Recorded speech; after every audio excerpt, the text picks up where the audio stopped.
if making music is your purpose, then don't fucking give up no matter what. If anybody tells you different, don't be a pussy. Fucking keep going. Tell them fuck you.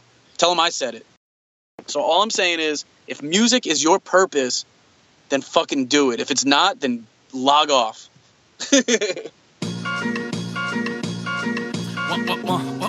One, two, yeah. Come on.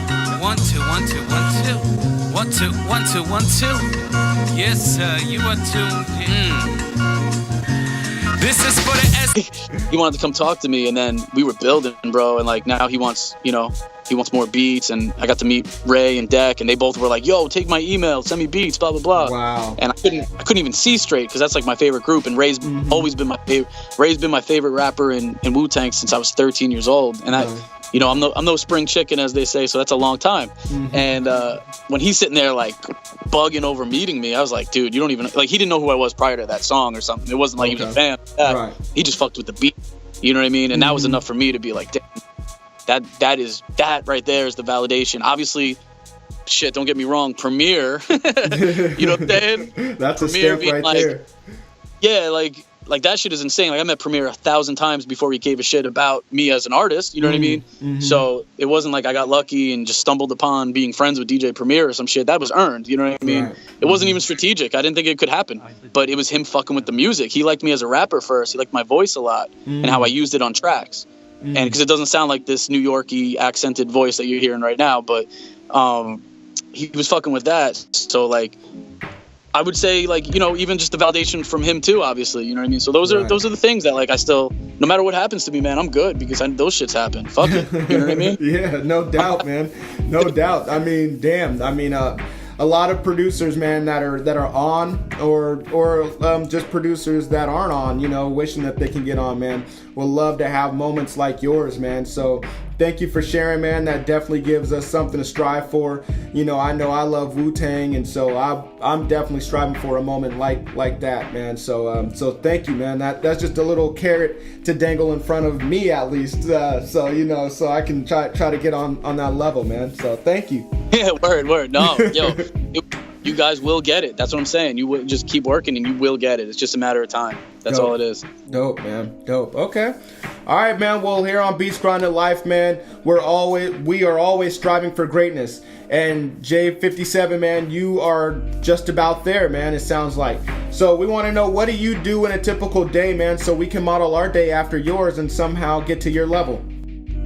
I'll keep it real. Like my day changes every day. So I'll give you today, for example. Okay.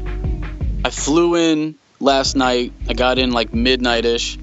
One of my best friends on the planet, who's an incredible MC producer named Kataya with a K. Taya, he flew in and met up with me, and we're finishing up a record that we're doing on some J-Lib shit, actually. Wow. And so like today alone, like I was like, yo, I'm really shot. I want to like get settled in, so I'm gonna like relax and watch Walking Dead. And he's like, yo, I didn't watch Walking Dead. We fucking watched Walking Dead, and then I was like, you know what? I want to go center myself. This is what I normally do. I went and meditated. I went by myself and meditated for 20 minutes, a little over that. Okay. Sometimes I've even done like an hour, and not often. I wouldn't say I don't have time, because that's actually the wrong train of thought for it. But I try to go hard with the meditation thing to clear my head and totally knock out all the stuff that's bouncing around in there. Nice. And then I work really hard on realizing what I have and being grateful for it by writing a gratitude list and all that kind of stuff. Nice. To really check what I'm doing. And that I got into that by studying all my favorite thinkers in the world, from a Steve Jobs to a Rick Rubin to a Quincy Jones. Man, the list really goes on. Like those are just tip of the iceberg, but they all do it. So you can't knock it. Like on some real shit. That changed my life. Doing that changed my life completely. Like those business endeavors I spoke of and all that came into fruition. Once I was able to do that and stop being like it just helps you not be reactive. It helps you actually just like think. You know what I mean? So that's an everyday thing that I think people could take from this.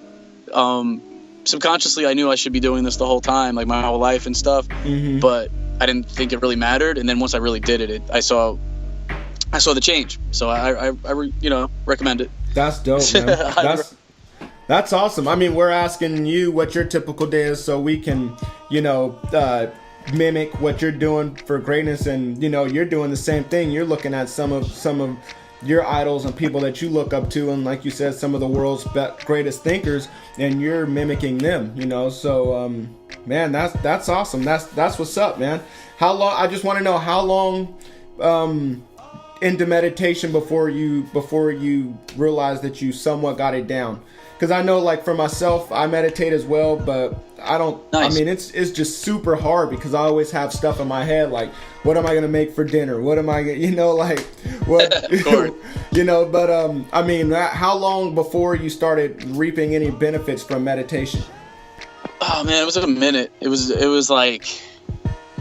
months. It might have been like a couple of months, honestly, till, like, I never gave up. I just kept doing it because, like, these guys can't be wrong kind of thing. Right. That all the people I'm studying, like, from Jerry Seinfeld, who's a freaking almost billionaire off of his art, you know what I mean?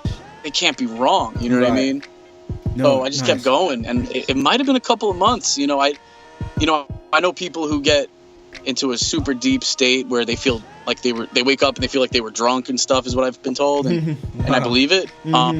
I believe it. You know what I'm saying? For me, like, somehow I could just clear my head after a while of it, after a little tiny bit of time doing it, and I was using Headspace for those 2 months, and it really helped a lot.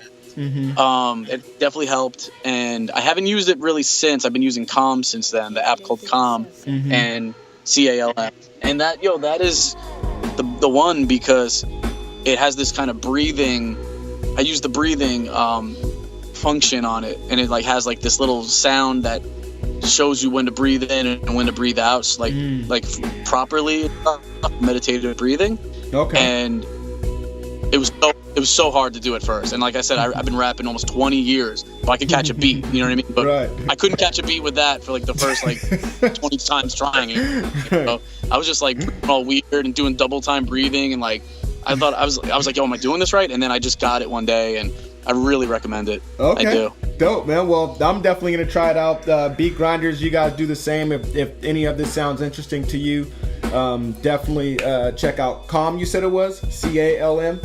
Yes, sir. Check that for sure. Okay. All right, for sure, man. Well, thank you for that, man. Thank you for giving us a insight into what you do, man.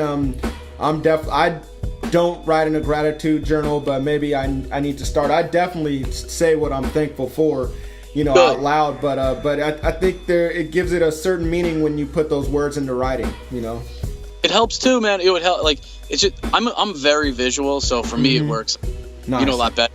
Just saying it and stuff. That for me. So I definitely recommend it. You know what I mean, for sure. So I'm glad to hear that you do all that shit. That's really dope. Yeah, man. I mean, I'm not as consistent, but I definitely try to do it as many times as I can. But I'm definitely gonna take your advice and put it down into writing. I mean, you can't be wrong, and all the people that you've heard can't be wrong as well.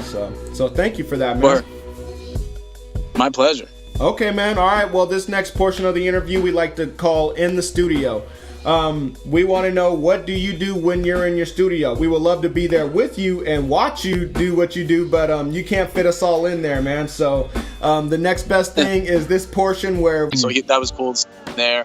Like, fucking... like Gary Vaynerchuk, I believe, is in there. You know what I'm saying? Like, guys like that. Tony Robbins is in it. The dude who invented fucking this, the guy who invented that, they have billions of dollars, like those guys. Right. I don't want to think like the OG fucking, I don't want to think like some OGs out there. I want to think like those motherfuckers, yo. Right. You know what I'm saying? Right. So I read that book, Tools of Titans. By Tim Ferriss, right? Absolutely. Good job on that. Tim Ferriss is a beast, bro. Shout out to that guy. Yeah, he is, man. He's one of my favorite people, even though I haven't read that book. I've been meaning to read that book, but the 4-Hour Work Week is definitely a great book. That I think that was his first book. I love that book, and but yeah, man, that's. Yeah, I've never read it, but he talked about it in the book in Tools. He talks about the 4-Hour Work Week like a bunch, not on some selling it shit, but it brings it back. It makes sense.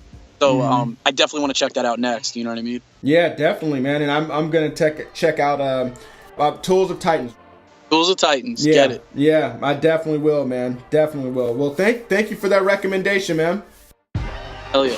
Okay, Beat Grinders, if you guys are interested in the book as well, I'll provide a link for you guys under J57's show notes on the website. So definitely go check that out. All right, man. If there is is there an internet resource that you think every producer should use and could benefit from? And when I say internet resource, I mean an app or a website. My favorite app is Shazam. Nice.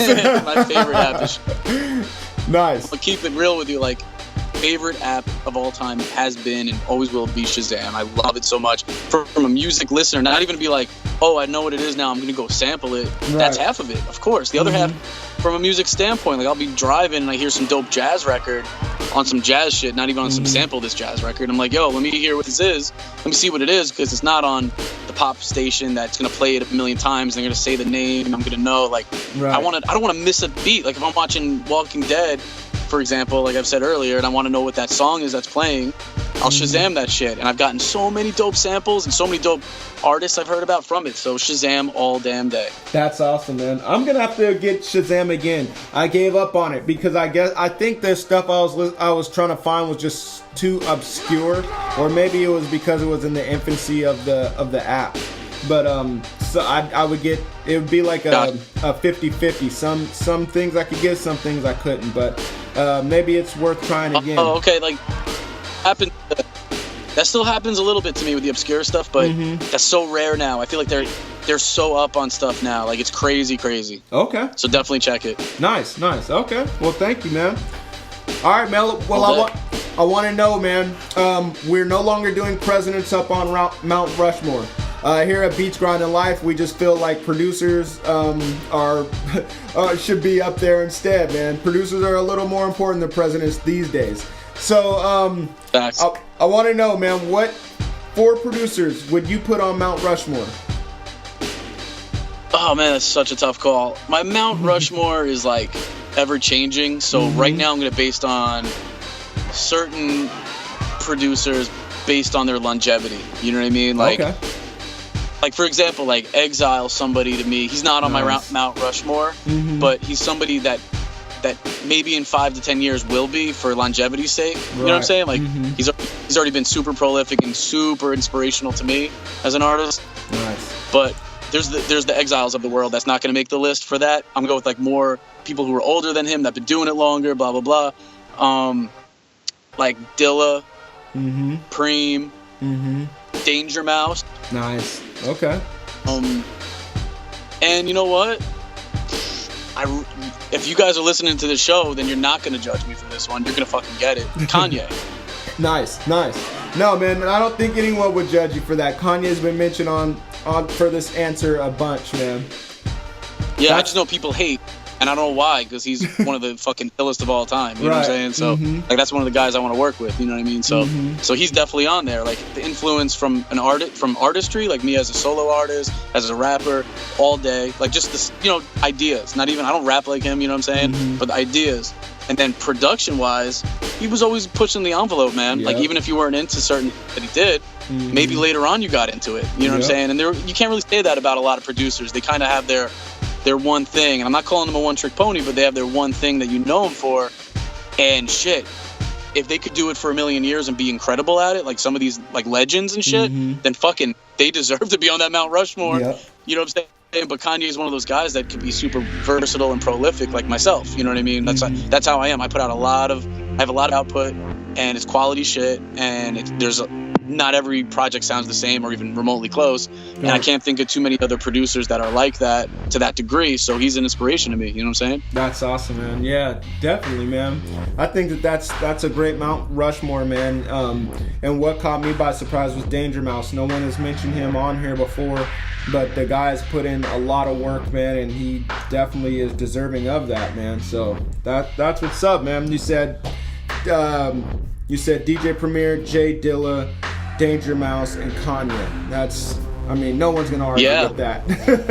No one's gonna argue with that. That's a dope Mount Rushmore, man. Thank you, bro. All right, man. Well, I want you to imagine that you just woke up from the perfect studio session. I'm sorry, you just woke up from a dream, and in that dream you had the perfect studio session.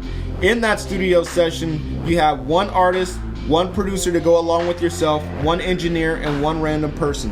Who are those 4 people in the studio with you? Dude, that's so dope. Yo, can I give you, I'll be quick, I won't be long-winded. Can I give you 2 versions of it? Like the old, like me 10 years ago, what I would have picked, and then me right now? Can I do that? Yeah, man, do it, man. Okay, so me 10 years ago, artist, fucking Royce. Producer, Premier. Engineer, Eddie Sancho. Random person, Eminem. Okay. Oh, wow. Okay. All right. I'm loving that. Well, first off, I want to know who's Eddie Sancho's. I'm not up on my engineer game like that. So. Oh, dude, I'm gonna change it. Okay. Engineer, Pensado from Pensado's Place. Like, yeah. Are you up on it? Yep. He's so OG, it's like not even fucking funny. Like he would be that team just on some like holy shit, he's in the room with them. Eddie Sancho was Premier's like Eddie Sancho. He might even still be Premier's engineer of sorts, but he was very pivotal in Premier's sound and whatever else. Okay. So dope. Like he's done some shit like but well, shame on me for not knowing that. With, it's all good, man. But the current me as an artist, my shit would be like, this is legit, like who I would love to be in the studio with, creating from an artist standpoint, not from a producer standpoint, like the OG version of me, you know. Artist Kid Cudi, producer Alex the Kid, big fucking sound. Engineer Mike Dean, random person in the fucking room, Travis Scott. Oh, okay. We would make the biggest record. Our sound would be so fucking big, it would make Adele sound like fucking a 2-track boom bap beat. You know what I'm saying? Yeah, right? Wow. That's 2 very different versions of the answer. I mean, yeah, of the question, man. That's wow. Yeah. Wow, that's dope, man. I'm still the old guy though. I'm still the old J57. I'm still like that lineup I had is still like me. That's still my heart. I still make that shit. But me as an artist, solo wise, is the shit I just said. You know what I mean? Right. As a producer, it's totally different. It would be like a lineup because I'm super into pop music, not like Selena Gomez power. Like I'm into like power pop shit, like fucking knock you on your ass, like the biggest stadium sounding shit you ever heard shit. Right. You know what I'm saying? Right. So that's just me right now. Okay, that's what's up, man. Well, I was gonna say that I can see your progression from the old you to the new you, but I guess those are 2 different versions. But also when you're first given the answer to the question, I was thinking, you know, it because you're an artist and producer, man. I mean, you would definitely be on the beat with whoever you're making the beat with, but you'd also be in the booth spitting as well. So that's dope, man. That's awesome. I love that, man. I didn't expect that answer, man. That's what's up. Word. That's good to hear. Yeah, man. Okay. All right, man. Well, I want to know, what's your favorite song that you ever produced? Shit. Yo, I don't have one like that, man. I'd say it's impossible to have like a real definitive answer, but right now it's probably like I have the second album of mine that's coming out in a few months, maybe 4 to 6 months. And I'm also finishing up this third album of mine too. So there's this one track on this third album that I don't know, man. I don't know what it's gonna do. It has so much potential to be something tremendous. So it's called "Don't Give Up on Me," and when you hear it, you'll understand. But I don't think it's gonna come out for another year, if not 2019. But that I would have to say right now, that's probably my favorite song I ever produced. I know it's not out. I know that sucks to say that, but and all right, how about this? I got a record with the homie Joey Badass that's coming out on my next album. That shit'll be out in a few months. Yeah, that beat is fucking ridiculous. Like I want you all to hear that right now, but it doesn't. I don't think it could come out until after, like I'm gonna be touring a lot with J-Mo Gang and shit, so it has to come out when I'm like home-ish. You know what I'm saying? I don't want to be on the road during that shit. So maybe April, May, June is when it's gonna come out. But shouts to Joey. That'll probably be the lead single. And when you hear that beat, I just can't wait to see what you think. You know what I mean? Like, I'm fucking proud of it. I'm very, very proud of it, man. It's 2011 beat, but you would think I made it today. You know what I'm saying? Okay, I can believe it, man. Well, when you put it out, man, definitely let me know, and I'll try to let everyone know, that all the beat grinders know somehow through social media or whatever, man. Appreciate it, man. Thank you. Oh, no doubt, man. Now I'm looking forward to it, man, and I'm sure that all the listeners are looking forward to it as well, man. Word. I'll send you the Super DL copy in the email, though. I trust you, so we good. That's what's up, man. Okay, man. All right, man. Well, what's an album besides one of your own that you recommend every producer listen to, and why? Oh, damn, that's a good one. I mean, my favorite hip hop album of all time is Illmatic, but from a producer standpoint, that wasn't one producer, so I don't think that's a good example. It's probably between, I gotta say it's between two of them, man. I'm sorry to do that, but that's all right. Blue in Exile, Below the Heavens. Okay, and, nice. And Common B. And Common B is not even like one of my favorite albums of all time. It's like, I'm sorry, it is one of my favorites. It's not in my top 10. You know what I mean? But for you guys to listen, like not you personally, but like everyone listening, like for them to listen and take something away, I'm talking about the cohesiveness of the aesthetic of the project from the beginning to end. Like Blue in Exile, like when you listen to Below the Heavens, when you listen to that particular album from that group, you could just tell that Exile was having a fucking great time with samples. Like the shit he was doing was super next level, and there's just so much cohesion, you don't skip a track. And with Common B, it got the same kind of burn from me, where it was like from the intro track to the last song, like there was no skippers. So those are the ones that I think they should check. You know what I'm saying? Like on some super producer shit, not like the term super producer, but like on some like next level. You want to learn how to put together an album. Right. You know what I'm saying? Those are two to check. Wow, that's a great answer right there, man. That's definitely a great answer. So is that why you said you would recommend a album done by one producer? Is just so that people listening, they can know how to put together an album? I mean, if they're going to produce one album. Okay. Because, I mean, Illmatic's not a bad one either. Of course. Yo, that's my favorite hip-hop album. And I think from a producer standpoint, like I'll tell you this. I have a record out that I produced, okay? It's called, it's Blame One and J57, Walk in the Sun, LP, okay? Fucking stream that shit. I don't care about if you buy it. I don't give a fuck about any of that. You guys listen to that shit. I made that. I put that together during that dark time where I was broke, that I was talking about. And it came out a few years later when I was starting to actually not be broke in 2013. You know, it was the 2010 to 2013 time frame is when I made it. Okay. And I was studying Exile's production on the Below the Heavens record. Nice. And I was studying all like these one-on-one kind of things, one producer, one rapper shit. Obviously, Gangstar. Right. And P Rock, CL Smooth, like legendary shit. Listen to that shit, and you will hear the old me getting it for the first time, understanding it, and I've been running with it since. I get it. I know the science now to that shit. You know what I'm saying? It's because I studied those two albums so heavily. That's why I just want to help people to really listen to it. Like, again, you may not even fuck with the album like that, thinking like Jay's bugging, it's not one of the best albums or some shit. Like, I think majority will agree that they are, but just study. That's homework from a professor kind of thing. How I was doing it, Dope, man. Dope. That's what's up, man. That's great advice right there, man. Thank you for that. I want to ask you this. One of our past guests, Samurai, he said that it's just hard. It's so hard to make music and concentrate on music when you're broke and when you're not in a stable situation. But it sounds like you were in that space at one point, and it sounds like you were making dope music. So I mean, you may have a different outlook on that. Can you talk about that? I mean, you said that you were able to go within and study albums while you were having that dark time in your life. Yeah, it was an escape. It was an escape from me, because that dude that you're talking about, he's right, man. Like that unfortunately is, that is a thing. But it is very hard to get inspired and stay focused when you're like broke and you have some like money issues going on and shit. Like I said, I lived off credit cards for 6 months. You could imagine like the one time in my life having fucking credit card motherfuckers calling my phone and shit.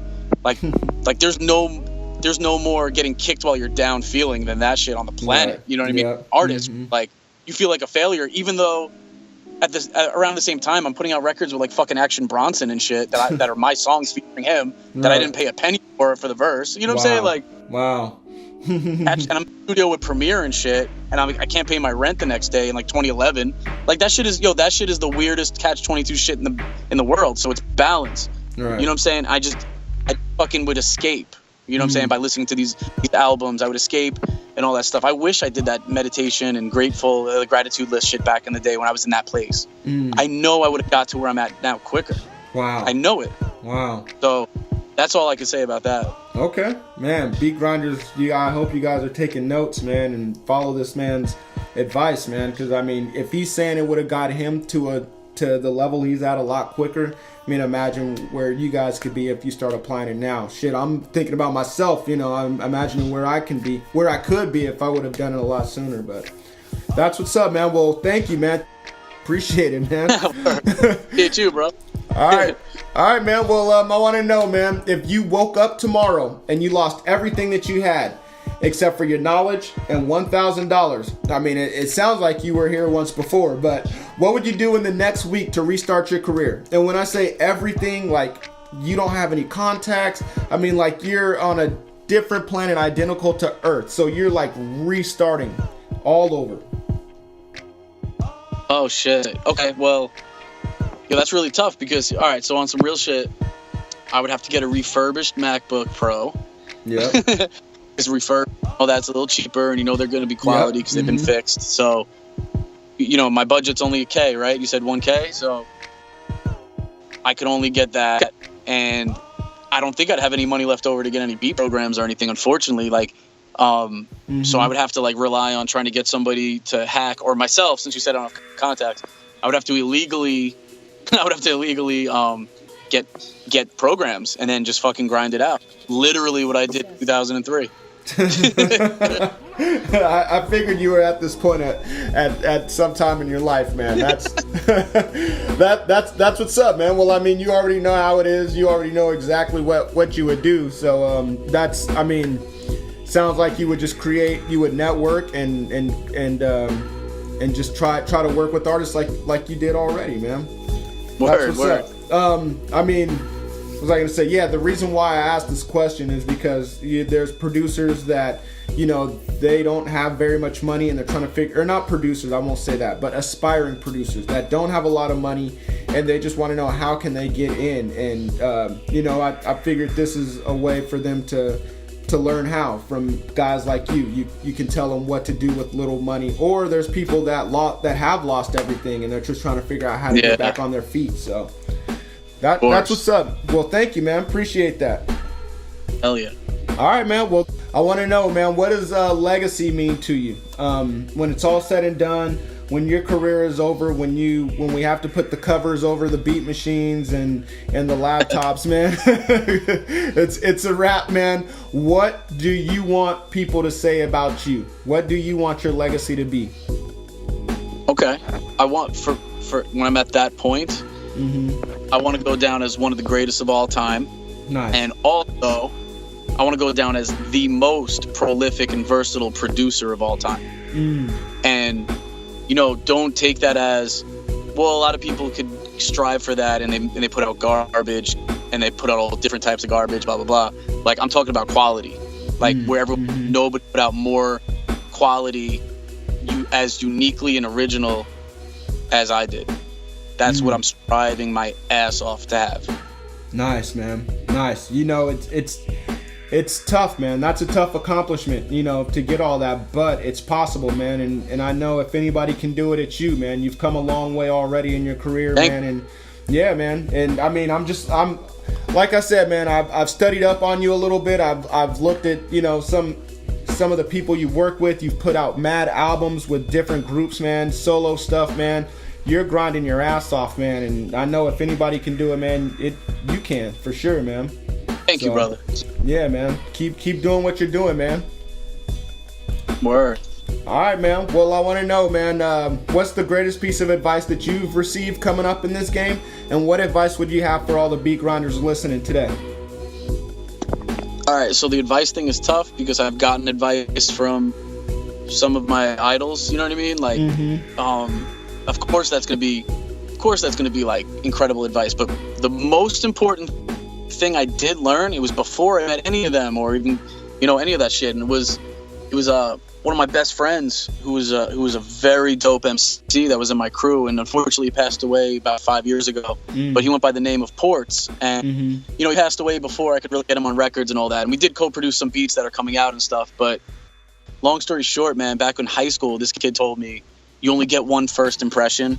And I know that's something you hear for life and shit, and it's in one ear out the other, but that shit is so fucking real. Like, if you made it this far into the interview listening and you didn't know who I was before, which probably majority don't, and that's fucking fine with me, like, I'm not sitting here name dropping these names I'm talking about and these experiences and whatever else. Right. I'm talking about a calculated come up because of that fucking advice when I was 17 years old, sitting in a car with my boy, pulling out of my driveway in Long Island, going to Wendy's to go get a $1 fucking menu cheeseburger, and he's like, I'm telling him that I'm sending, you know what I'm saying, I was sending email, like sending MP3s and email was pretty new, you know what I'm saying, we're talking about like, I don't know, 2002 or some shit or whatever it was, 2001. Okay. Like, I sent like a well-known indie artist a track of mine because I met them somewhere, and he was like, yo, you got to be careful, man, first impression, you can't get another one, like that kind of shit. And that, I want you to understand that and think about that, from your online presence to how you carry yourself in room to the music you make. Don't think it's good enough, put it out. Fucking really make sure. Don't be like some of those, I'm not going to name anybody because I don't want to like do that, but don't be too perfectionist about it where it doesn't come out for a million years or anything.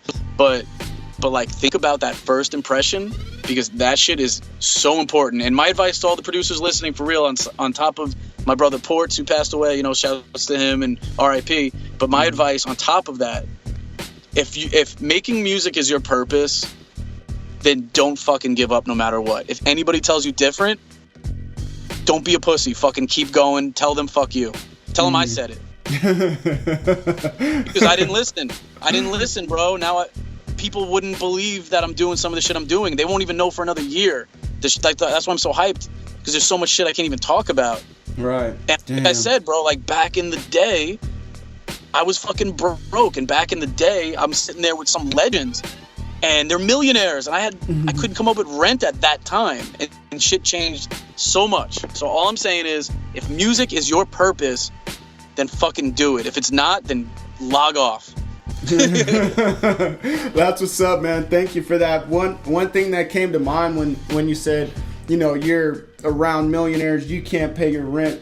You know, they say you are the company you keep. Would you agree with that? I mean, I'm sure you don't want to say all of your success is because of the people you are around, but I mean, do you somewhat agree with that? That, you know, I know like some people, not some people, but everyone is a product of their environment. They start acting and doing things that people around them do. I mean, it seems like you surrounded yourself by legends in the game and by other people doing great things. I couldn't agree with you more.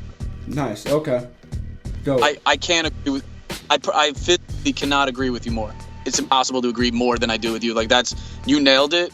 I hope people listening take that shit, because like, I even say that exact line of they say something about the company you keep. That I say that in the line back in the day when the money started changing for me and the name started changing, blah blah blah, and I started touring and going to countries that wanted to see me.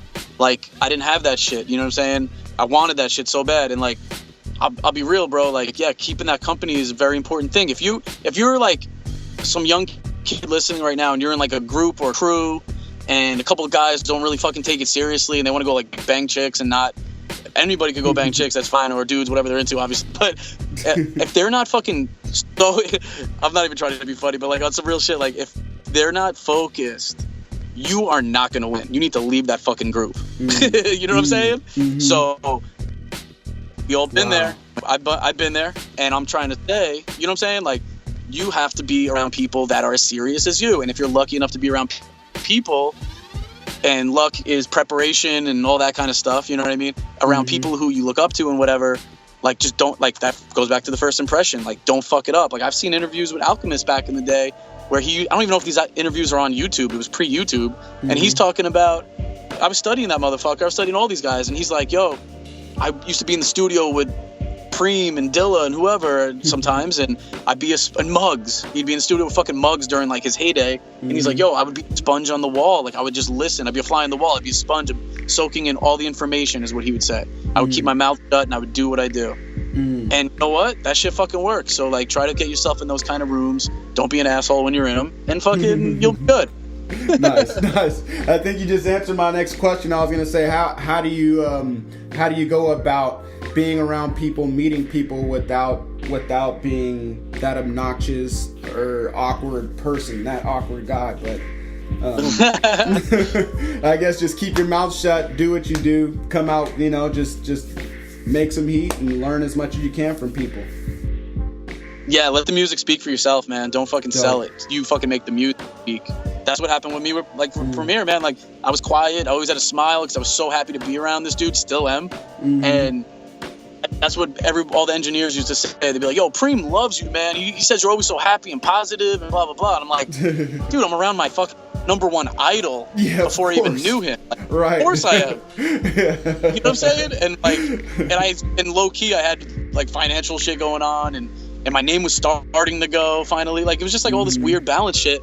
So I knew enough to fucking play it right. Like, I didn't act like somebody I wasn't. That's why I'm going to the places I'm going to and whatever, because I don't fake. I don't like acting. I don't have energy or time for that shit. So just be you, but, like, don't be that guy. And you know what I mean by that. Just don't be that guy. Like that stupid shit. And I'm not even gonna name names, but I've seen rappers who are new that are starting to pop, and I'm not talking about the mumble rap kind of shit, which I fucks with a little bit of that, so I'm not dissing it, but I've seen some of them around a Premier, and they badmouth people, and they say all this shit, and they don't know him. Right. But now that's their first impression of Premier, and they also didn't know how to act in front of somebody like him. Right. He's fucking done. That's what I'm saying. Like, the guys are not gonna fuck with you. So you got to make sure you point. You know what I'm saying? This is my first impression with you, and shit, I curse a lot, and I say what I know, and I say what I mean. And if there's a problem with that, cool, whatever. Like, I hope you still win, but on some real shit, you're probably fucking with me because all I'm trying to do is help you. You know what I mean? That's all I'm trying to do. Because if you win and you make $1 million this year, that will not affect a penny in my bank account, and it will not change anything on my fucking Wikipedia and my legacy and my tomb. Like, we can all win, so just don't fuck up in that room. Nice, man. Well, I mean, I definitely fuck with you because, the first impression I got was authenticity, and from what I saw on your Wikipedia and everything else on the internet, man. So that's what's up, man. And also, I got a great recommendation to interview you from Theory Has It. So. Shouts to Theory, dude. I was a fan of him before being friends and collaborators, man. So, shouts to him, bro. Like, that's a dope artist. A dope art.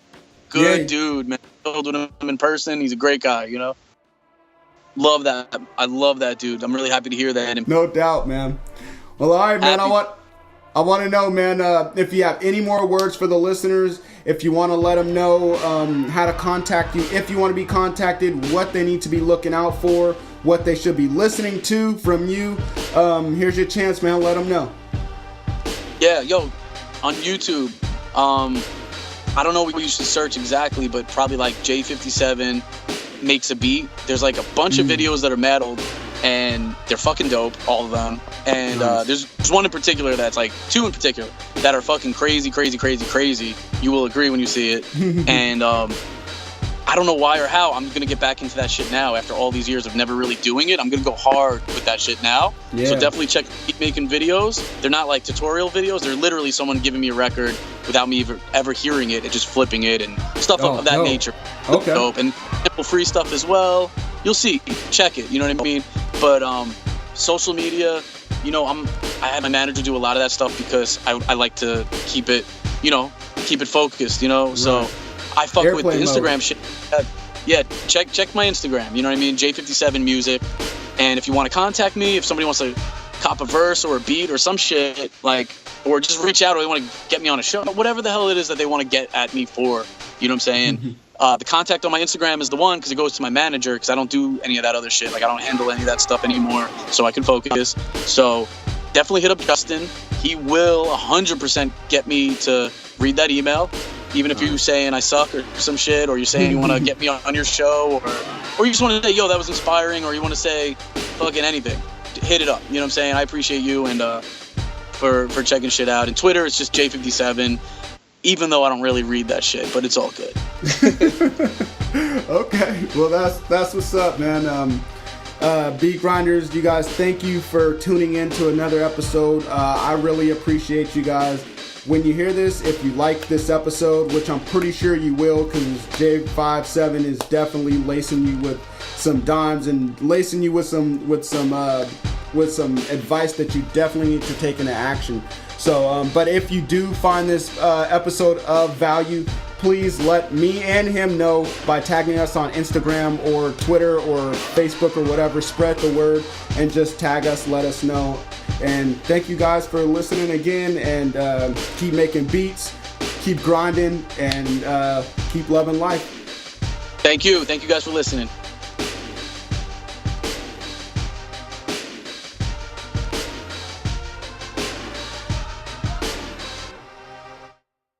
Here at Beats Grindin' Life, we want to thank you for listening to another episode. We want to know, what were your biggest takeaways from this interview? Just go to beatsgrindandlife.com and leave a comment on this episode's show notes page.